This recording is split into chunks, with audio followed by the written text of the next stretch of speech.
பேருந்து நிக்காம போனதுனால பள்ளி மாணவி பேருந்து பின்னாடியே ஓடி இருக்காங்க.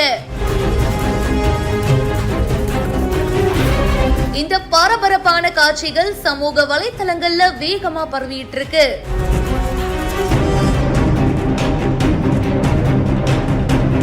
பொது தேர்வு எழுத காத்திருந்த பள்ளி மாணவி அரசு பேருந்து வந்தும் நிக்காம போயிருக்குங்க.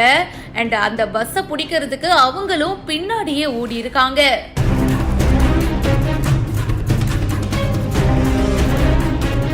திருப்பத்தூர் மாவட்டம் வாணியம்பாடி பேருந்து நிலையம் முதல் ஆலங்காயம் வரைக்கும் அரசு நகர பேருந்து போயிட்டு இருக்கு. இதுல கொத்தக்கோட்டை அப்படின்ற இடத்துல பாத்தீங்கன்னா பள்ளி மாணவி ஒருத்தவங்க பஸ்ஸுக்காக வெயிட் பண்ணிட்டு இருந்திருக்காங்க. அப்போ பஸ்ஸும் வந்திருக்குங்க, ஆனா நிக்காம போயிருக்கு.